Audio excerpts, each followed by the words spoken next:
Good afternoon, everybody. My name is Andrew, and this is Source Code Macro. Earlier today, I had a great conversation with Zachary Foust on his live YouTube, and I want to thank him first and foremost for this. I want to delve deeper into the call and an explanation into the things that I had said. My position was that the U.S. has put ourselves in what I call the homogeny trap.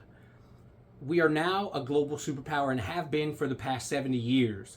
And as such, we have played a game of political telephone that has led us into a situation where allies no longer are allies. We do not make any new allies, and we have created a plethora of enemies.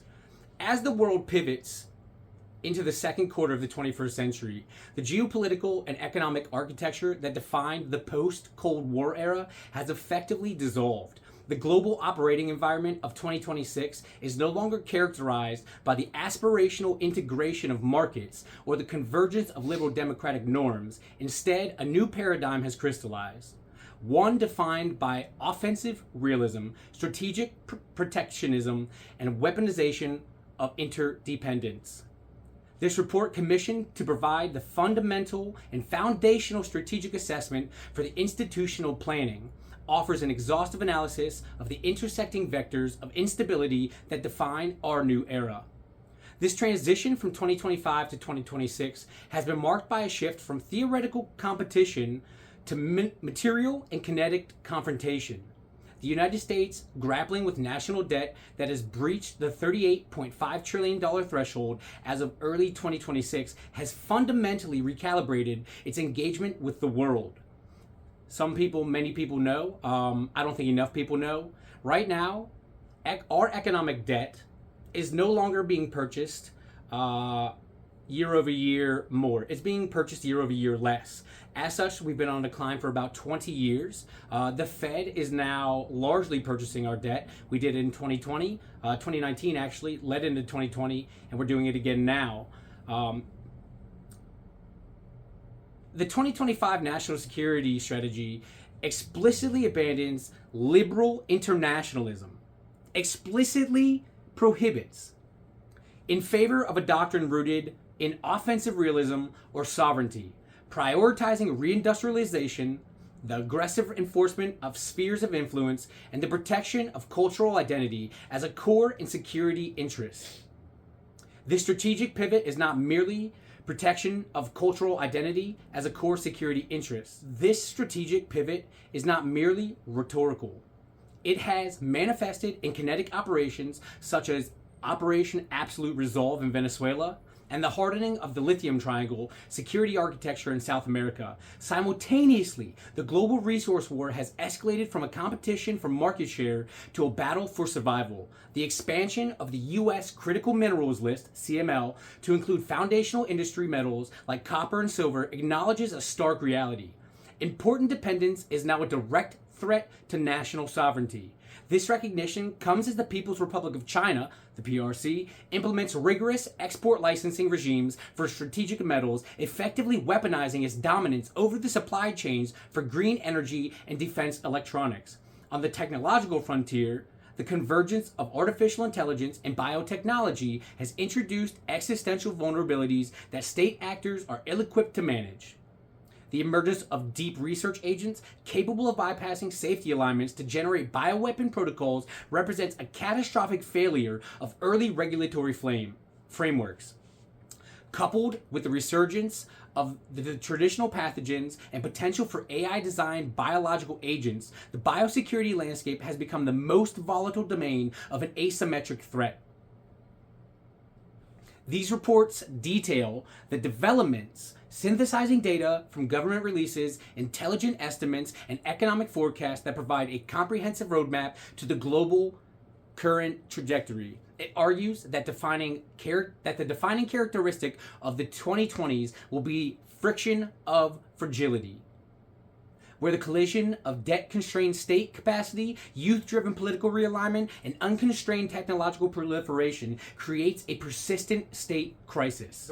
Let's start off with the resource war and the geopolitics of critical minerals. The era of globalized commodity markets, characterized by the free flow of raw materials based on price arbitrage, has ended. In its space, a system of strategic mercantilism has emerged, where the access to critical minerals is dictated by political alignment rather than market mechanisms. In 2025, through the beginning now of 2026, this period represents the point of no return for this trend, as major powers move to lock down supply chains essential for economic survival and military readiness. In 2025, the U.S. critical minerals list underwent a strategic pivot. The release of the final 2025 list of critical minerals by the U.S. Geological Survey marks a significant recalibration of American industrial strategy. Unlike previous iterations, which focused largely on niche elements used in high technology applications, the 2025 list reflects a broader understanding of criticality that encompasses the foundational inputs of the industrial economy. The USGS developed the 2025 list using updated quantitative methods that reassess and assess the risk of supply disruption and the current consequent impact on the U.S.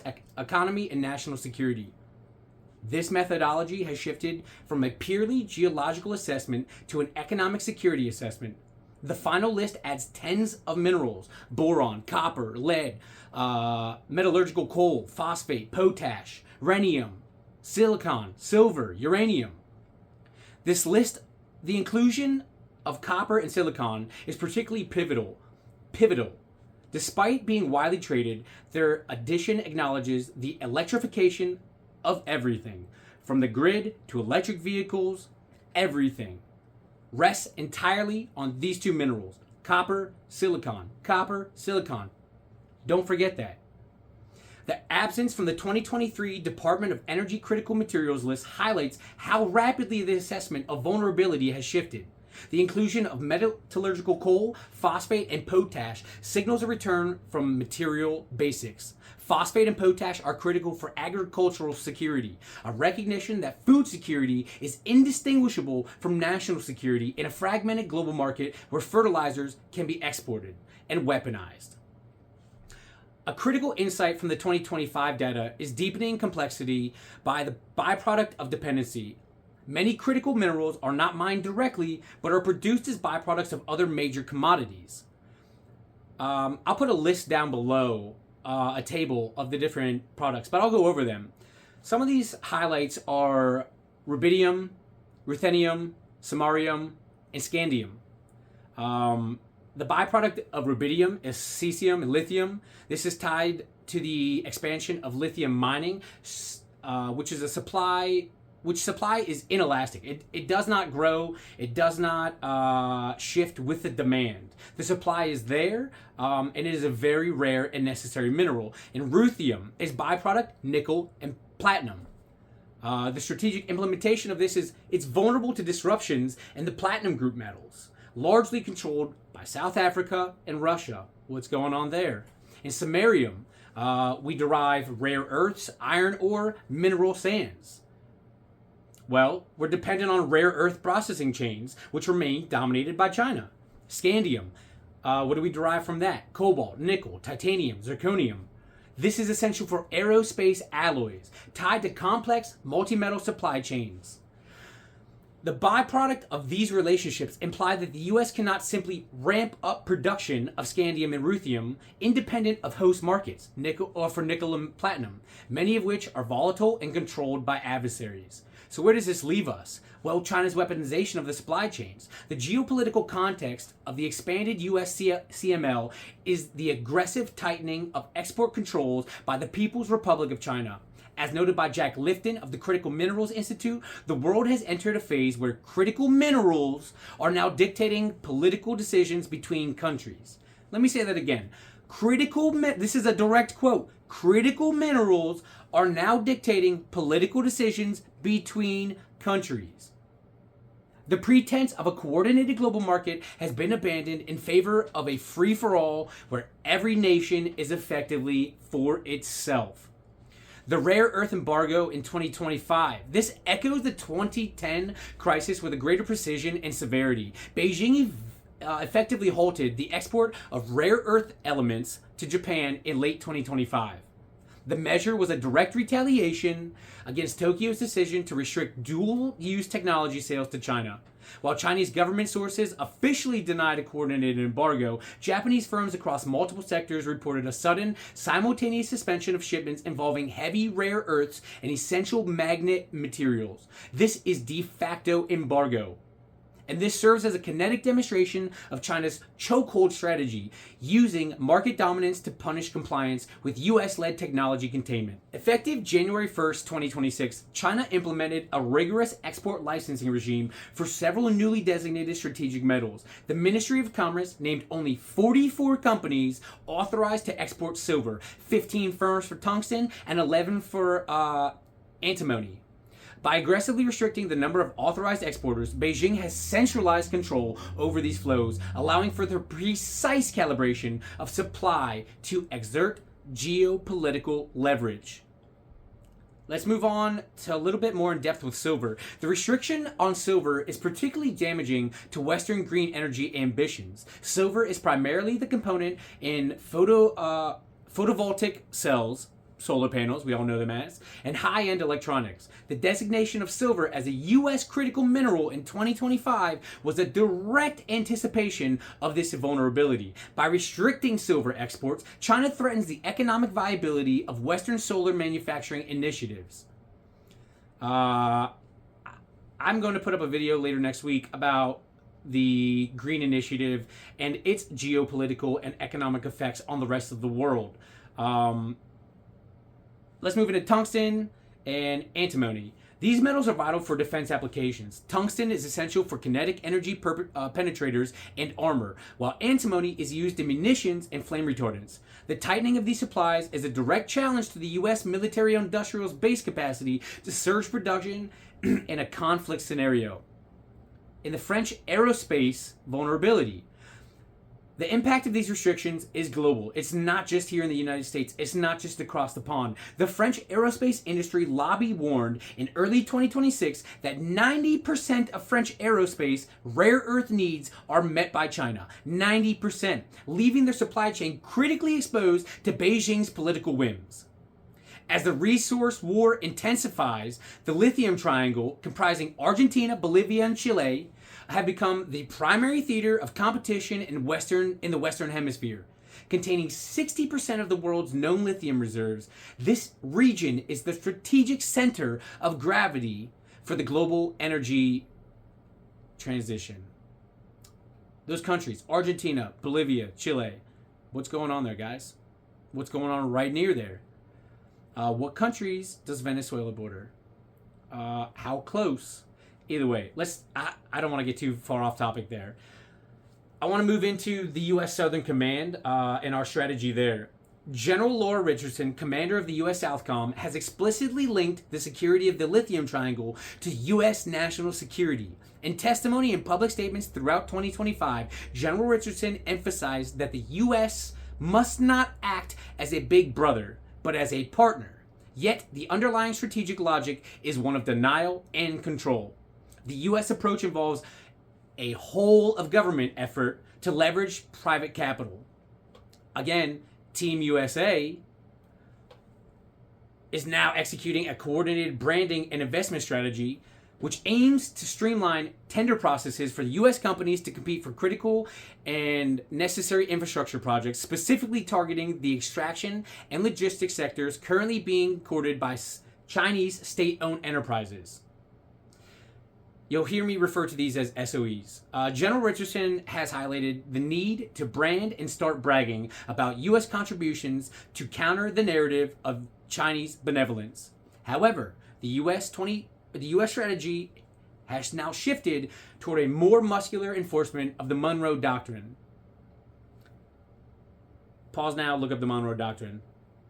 All right. The 2025 National Security reasserts the Western Hemisphere as an exclusive sphere of influence. This is translated into increased contingency operations, such as the deployment of Marines to Haiti and the preparation of Guantanamo Bay for migrant processing, signaling a readiness to intervene physically to secure regional stability.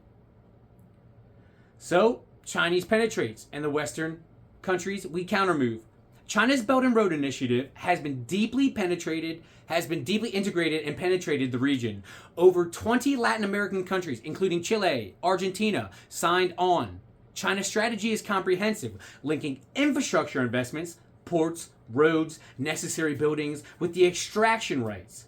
In response, Western firms are attempting to claw back at the market share.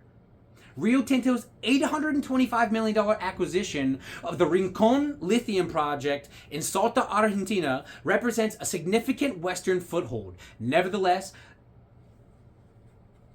sorry, I just saw my cat got up there. Say hi to Pepper. Hi, Pepper. Nevertheless, the political overtures from Beijing remain robust, capitalizing on the perception of U.S. distraction. The U.S. is racing to prove that its partner-based model can deliver tangible economic benefits faster than China's state-led development model. The resource war is being fought against the backdrop of a deteriorating global financial order. The United States, the long guarantor of global financial stability, is now viewed by many emerging economies as a source of instability due to its fiscal trajectory and the weaponization of the dollar. In early 2026, the United States crossed a grim fiscal milestone. The national debt surpassed $38.5 trillion. $38.5 trillion, a level originally projected for 2030. So we're ahead of schedule, but for the debt. The acceleration of debt accumulation has fundamentally altered the U.S. economic outlook and constrained its fiscal maneuverability. The Congressional Budget Office and independent analysis project severe long-term damage from this debt trajectory. Relative to a stabilized debt scenario, the current path is expected to reduce the size of the U.S. economy by $340 billion and reduce private investment by 13.6%. That's insane. The GDP reduction by 2055, according to the CBO, is about $1.1 trillion. That is 30 years from now. Job losses, about 2.7 million. Private investment decline, 17.1%. And wage decreases by 3%. We bump this up to 40, 50 years from now, 50 years in 2075. GDP estimated reduction is $1.8 trillion. And 3.6 million lost jobs, 21.6 private investment decline, and 5.3% wage decrease. That is insane that is even a projection given our current trajectory. But by 2025 in December, the cost to maintain the debt reached $355 billion annually, consuming 19% of total federal spending for the fiscal year of 2026. This creates a vicious cycle where debt service payments necessitate further borrowing. So we're borrowing to pay off the debt, which is creating more interest, which we necessitate borrowing more debt from in order to get it covered, which is absolutely asinine, which is crowding out discretionary spending and defensive and necessary infrastructure. The composition of this debt has also shifted. Debt held by the public has increased by 126% since 2015, while intragovernmental holdings have grown more slowly due to stagnation in Social Security revenue. The risk of this financial crisis, defined by a sudden loss of investor confidence in the U.S. government debt, has risen, threatening to spike interest rates and erode the dollar's value. The tariff wars are now, tariffs. We're going to do tariffs. We're tariffing on everybody. Just channeling my best Zachary there, or, DT. The fiscal strain is exacerbated by the aggressive trade policies of the Trump administration. In an effort to prioritize strategic protectionism and the reindustrialization, the United States has deployed sweeping tariffs that have fractured global trade networks. The U.S. has threatened 100% tariffs on BRICS nations, specifically for their membership in the bloc. Although these have not been fully implemented, I want everybody to understand what BRICS is. I'll give a quick history. If you're not understanding what BRICS is essentially an alliance of countries with meaningful economies, Brazil, Russia, India, China, South Africa, plus new members like Egypt, Iran, UAE, Ethiopia, and Indonesia. They have decided to take their finalization of transactions, specifically largely oil, which was almost always finalized in the US dollar. An agreement we had with Saudi Arabia has allowed us to control not just the price of oil, but allowed us to further our influence by requiring that oil transactions are finalized in the US dollar, thereby necessitating that if anybody was to threaten the United States militarily, it would also be threatening the rest of the world, because the economies of the world rely on the global reserve currency.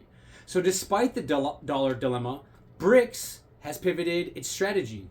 The ambitious goal of the shared BRICS currency has been deprioritized in favor of BRICS-led payment systems designed to rival SWIFT. This motivation for the shift is to reduce the U.S. exposure, or reduce the exposure of the U.S. sanctions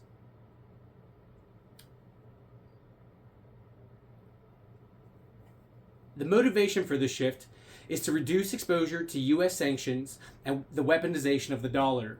While the U.S. dollar still comprises 57.7% of the global foreign exchange reserves as of 2025, the trend towards bilateral trade in national currencies is accelerating. The BRICS payment system aims to be an interoperable network linking national systems, allowing member states to bypass the U.S. banking system entirely for an intra-block trade. This initiative faces technical and political disparities, but the sheer economic weight of the bloc, representing 35% of global GDP and 45% of the world's population, ensures that it poses a credible long-term challenge to Western financial dominance. The free-for-all nature of the current order implies that while the dollar remains the reserve currency of the world, the reserve currency of choice, its utility as a sanctioning tool is diminishing as adversaries build parallel rails for transfer value, or value transfers.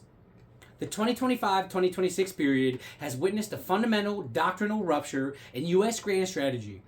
The liberal internationalist consensus, which sought to expand a rules-based order through alliances and trade, has been supplanted by the strategy of offensive realism, focused on naked preservation of national power.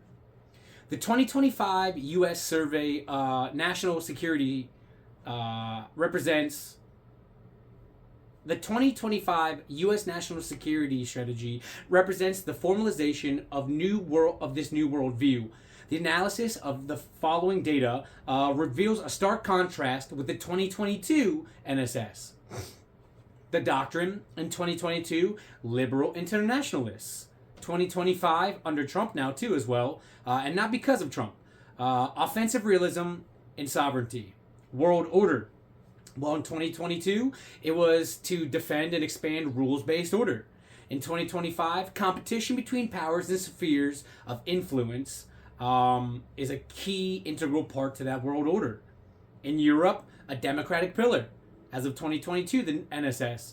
In 2025, continent in civilizational crisis, and countries must defend themselves, or Europe must defend themselves. In the Western Hemisphere, it was 2022, we were focused on cooperation. In 2025, it's exclusive spheres of influence. Diplomacy in 2022, alliances and norms. In 2025, transactional, purely transactional. If you can't do for us, we can't do for you. That's the end of the line. Aid is conditional upon specific contributions to the whole. And on the surface, that's fair. Not all countries have the ability to do that in a fair manner. And again, I'm not making judgments on anybody because I'm not, I'm not working in politics or geoeconomics at a high level. Diplomacy, or not diplomacy, internal security. In 2022, it was democratic resilience. In 2025, it's borders, identity, industry. So the 2025 NSS introduces the preservation of cultural identity and the American way of life as core national security interests, linking border control and immigration directly to a defense strategy. It views the economy not as a global cooperative endeavor, but as the foundation for national power, necessitating strategic protectionism and the massive reindustrialization of the defense and energy sectors. So, what is the defense here? What do we stand to do? Well, the military application of this new realism is the doctrine of active defense. While the term is used by both the U.S. and China, its 2026 interpretation implies a lower threshold for preemptive action. Better to strike first. I think many people have seen a bunch of statements made by China, the United States, and other countries on social media such as TikTok, Instagram, and everything.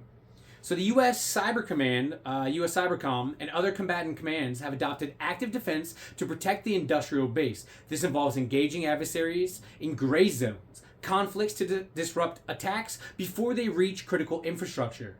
In the missile defense domain, active defense is recognized as necessary but insufficient, prompting a renewed focus on passive defense, hardening, mobility, deception, to survive the initial salvos of a high-intensity conflict. So, what does China think about this? Well, for the People's Liberation Army, the active defense encompasses offensive and preemptive aspects at the operational level. It aims for effective control and war control, using all domains of national power to dictate timing, space, scope, and scale of escalation. This mirrors the U.S.'s shift, creating a security dilemma where both sides are incentivized to strike first in crisis to seize the initiative.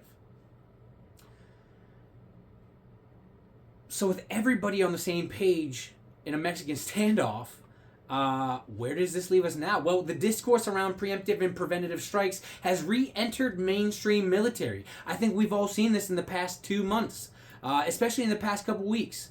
So, nuclear preemption? Well, discussions at U.S. strategic circles suggest that the U.S., no longer constrained by the new START treaty as of February 2026, could upload non-deployed warheads to Minuteman III and Trident II missiles to enhance counterforce capabilities. This move is framed as necessary and an adjustment to deter two nuclear peers, Russia and China, simultaneously. Counterterrorism and WND. Sure, we all remember WNDs. The Bush Doctrine of preemption against non-state actors acquiring WMDs remain relevant. Intelligence actionable against terrorist groups attempting to obtain a chemical or biological weapons serves as a trigger for preemptive kinetic strikes. The most dramatic manifestation of the new U.S. doctrine occurred on January 3rd, 2026, with Operation Absolute Resolve. Following a series of destabilizing events in the Middle East, including Israeli strikes in Qatar and a subsequent U.S. air naval offense against Iran, the United States sought to reassert its security credibility in the Western Hemisphere. The operation targeted the Venezuelan government of Nicolas Maduro, culminating in a series of precision airstrikes and the capture of the Venezuelan president. For those that don't know, Venezuela and Russia have been quite cozy for quite some time. I'm not saying this attack was justified in any manner. I'm also not saying it wasn't. I'm not here to give you your opinion. I'm here to give you the information, and you can make the opinion. I think that's the way it should be and should always be. The operation was explicitly framed as a preventative strike to eliminate a strategic threat and restore deterrence. The justification relied on the concept of preventing a non-imminent threat from developing into a greater one, signaling to global adversaries, China, Russia, Iran, that the U.S. retains the will and capability to enforce security in its near abroad. This action serves as a kinetic punctuation mark to the 2025 NSS, demonstrating that sovereignty's focus is outwardly aggressive rather than isolationist. It reinforces the Monroe Doctrine with lethal force, serving as a warning to external powers, China, for example, attempting to establish military footholds in the region. So cyberspace and space itself. The warfare there. These conflict domains have expanded vertically. Russia continues to field new anti-satellite weapons, ASATs, including jamming systems and directed energy weapons, DEWs, designed to blind U.S. command and control. In response, the U.S. Space Force is focused on stealth superiority and reducing seabed vulnerabilities for naval assets, recognizing that transparent battlefield makes a traditional that the transparent battlefield makes traditional platforms highly vulnerable. The House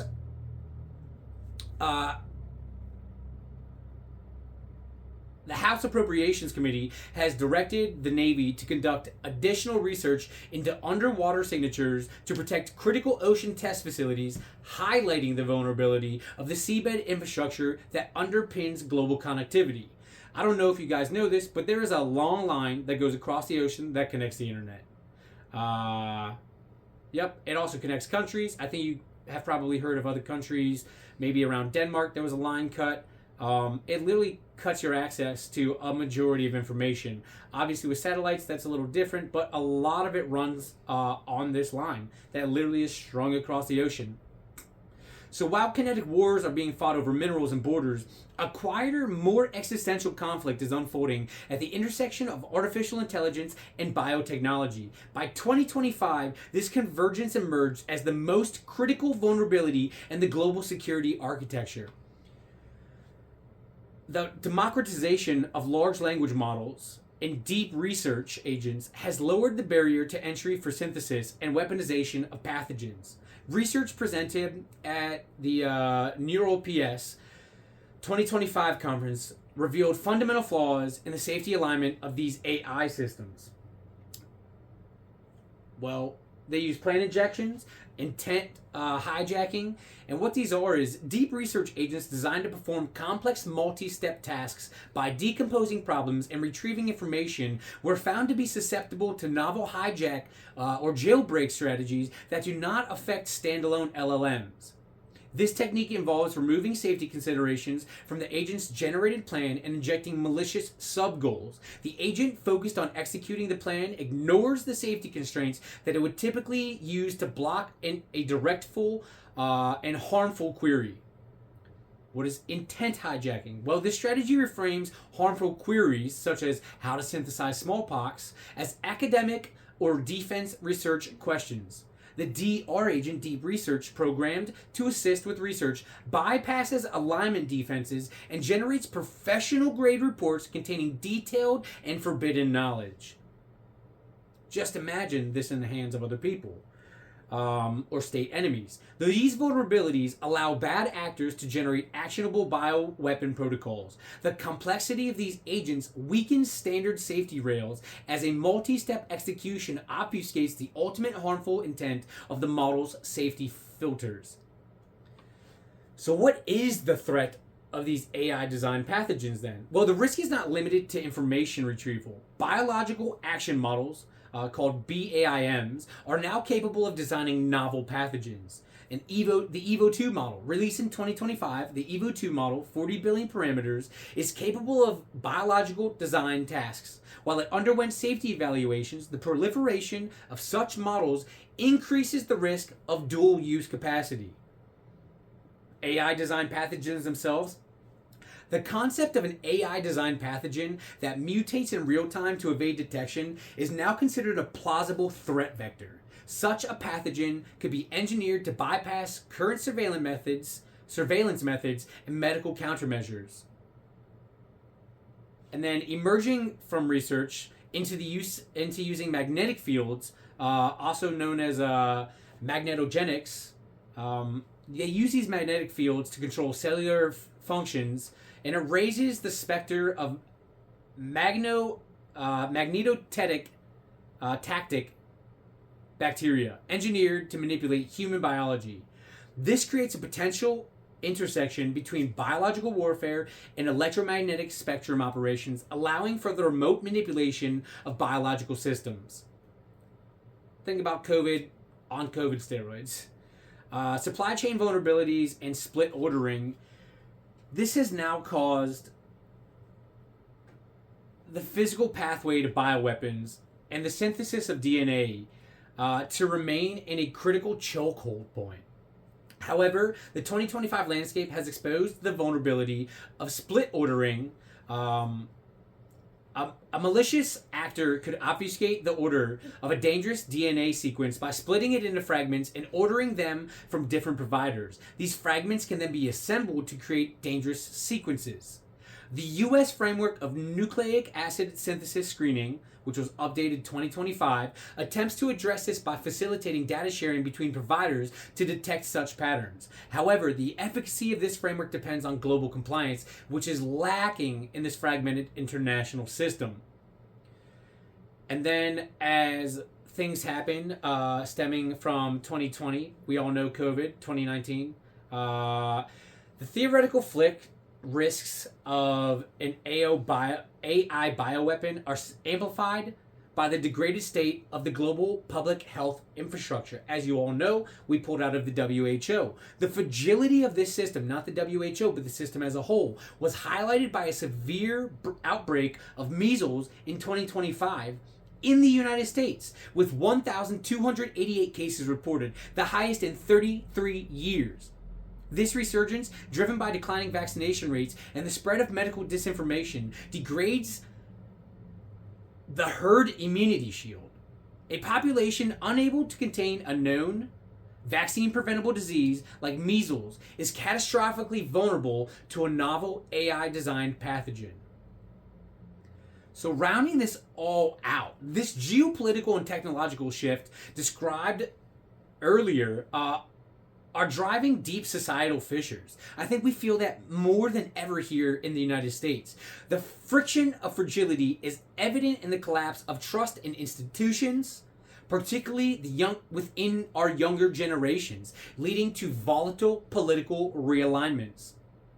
The 2025 States of Fragility report paints a grim picture of the developing world. Sudan, the Great Lakes region, the Sahel, Myanmar are identified as epicenters of conflict. Of the 61 contexts with high fragility, 24 are currently experiencing armed conflicts. 24. That is almost half. Sudan, which is ranked as the second most fragile state with a score of 109.3. Sudan's deterioration highlights the nexus between fragility and armed conflict. In Russia, in a historic shift, the Global Peace Index lists Russia as the least peaceful country in the world, followed by Ukraine, reflecting the entrenched nature of the Eurasian conflict and the militarization of Russian society. This fragility drives migration and extremism, feeding back into the security concerns that underpin the U.S.'s border sovereignty strategy. Essentially, as more people get attacked, more people want to leave. And as more people leave, more people go other places. As more people go other places, this undermines the security of independent nations. And it's not to say that any of the people looking for protection or sovereignty are doing anything immoral, but it is a direct threat to national security. And it's not being addressed on the surface, it's just being dealt with. And it's not being addressed even deeper. In the United States, the political landscape is being reshaped by Generation Z. The fall of 2025 Harvard Youth Poll reveals a generation defined by profound strain, economic insecurity, and eroding trust in democratic institutions. So there's political realignment and anti-incumbency. Young voters are driving a rejection of the status quo. While they rate President Trump and the GOP poorly, their support for the Democrats is fragile and driven by caution rather than enthusiasm. A meaningful minority expresses conditional tolerance for political violence driven by financial strain and alienation. The most significant political development of 2025 was the election of Zohran Mamdani as the mayor of New York City. The election was won by this man running on a socialist platform. The 34-year-old Mamdani defeated both former Governor Andrew Cuomo and Republican Curtis Sliwa. If you don't know who either of them are, I highly recommend you take a couple seconds to look them up. Very well-known names across the United States, but also very specifically in New York City. New Yorkers once identified with both of these people very, very highly. Mamdani secured 50.78% of the vote compared to Cuomo's 41.32%. The victory was powered by a massive surge in youth turnout. Over 25% of eligible youth voted in the mayoral race, a historically high figure for a municipal election, and 75% of those young voters supported Mamdani. This victory signals that when mobilized by a candidate addressing their specific economic grievances, housing, the cost of living, Gen Z acts as a decisive kingmaker. It also highlights the vulnerability of centrist incumbents like Cuomo to the populist challenges of the left. This trend is visibly national. In Stockbridge, Georgia, 22-year-old Jaden Williams was elected as the youngest mayor in the city's history. Across Pennsylvania, a wave of Gen Z mayors is taking office, bringing a focus of local resilience and skepticism of traditional party structures. I'd love to hear everybody's opinions on this down below, but who still aligns directly with just the Democratic and the Republican side? Or do people feel that there are other options that should be considered to better represent the people? I'm not going to give my opinion on this. I think everybody can probably put it together. So faced with the institutional failure and climate disasters, such as the devastating 2024 and 2025 hurricane season, including Hurricanes Helene and Milton, which caused over $100 billion in damages, communities are rebuilding their own resilience infrastructure. Resilience hubs, such as in places such as the facilities like the Vickers Community Center in Atlanta, and youth-centered spaces in Wilmington, Delaware, are being retrofitted to support residents during climate disruptions, providing power, food, and coordination independent of federal relief. In Alief, Houston, youth-led initiatives like Alief Votes, community gardens are addressing food security and urban heat islands directly. These projects are funded by local grants and mutual aid and represent a do-it-yourself approach to disaster survival. This horizontal resilience is a hallmark of the post-2025 social contract, where communities increasingly rely on local networks rather than a vertical government of aid. The trajectory established in 2025-2026 points towards a world of fragmented sovereignty and hyper-competition. Based on the data analyzed, we project the following trends for the 2027 to 2030 timeframe. Number one, the balkanization of technology and standards. The US and China will likely achieve near total decoupling in critical tech sectors like semiconductors, biotech, and quantum. The US CML 2025 serves as a blueprint for Fortress America's supply chain. China's export controls will force Europe and Asia to choose sides or face resource starvation. This will lead to bifurcated global standards for everything from 6G telecommunications to EV charging infrastructure. With the U.S. debt nearing $40 trillion, the late 2020s will likely see a forced restructuring of American entitlements or significant devaluation of the U.S. dollar to manage debt service. This will accelerate the adoption of the BRICS payment systems, not as a total replacement for the dollar, but as a necessary survival mechanism for the global South to conduct trade without United States oversight. As AI agents become more capable, the barrier to entry for biological attacks will collapse. The late 2020s will likely see its first confirmed attempt or use of an AI-assisted biological agent by a non-state actor. This will trigger a draconian global crackdown on open-source biological data and AI model access, potentially ending the era of open science in biology, which we have already begun to see. And then finally, the normalization of preemptive kinetic strikes. The Venezuela operation sets a precedent.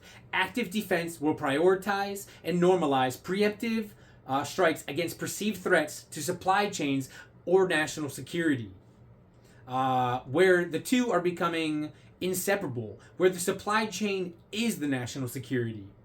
The concept of sovereignty will be paradoxical, rigidly enforced at home on the borders, but aggressively violated abroad with preventative strikes in the name of national interest. What I call this global strategic horizon, hegemonic trap, is supported by the Global Strategic Horizon 2026, which is defined by the collapse of buffer zones, time, geography, and regulation. The once stabilized international system. Distance no longer offers protection from hypersonic and cyber threats. Regulation cannot keep pace with AI biology, convergence, and economic interdependence has transformed from a source of peace into a vector of vulnerability. The United States has responded with a strategy of aggressive realism and reindustrialization, acknowledging that in a world of scarcity and fragility, power is the only currency that matters. The election of radical young leaders and the rise of community resilience hubs suggest that domestic populations are also preparing for a more volatile future, one where the state cannot guarantee safety. For policymakers and strategists, the challenge of the coming decade will be navigating this high friction environment without triggering the systematic collapse that the debt, fragility, and biosecurity indicators warn is imminent. The era of the end of history is over. The era of the struggle for survival has begun. I appreciate you joining. I'll be putting out videos multiple times a week. You can look towards our channel for the updated schedule. I look forward to hearing everybody's opinions in the bottom. And again, I want to thank Zach for the opportunity to speak earlier today. And I look forward to more meaningful conversations with you as well. Thank you. Have a great day, guys. Talk to you later.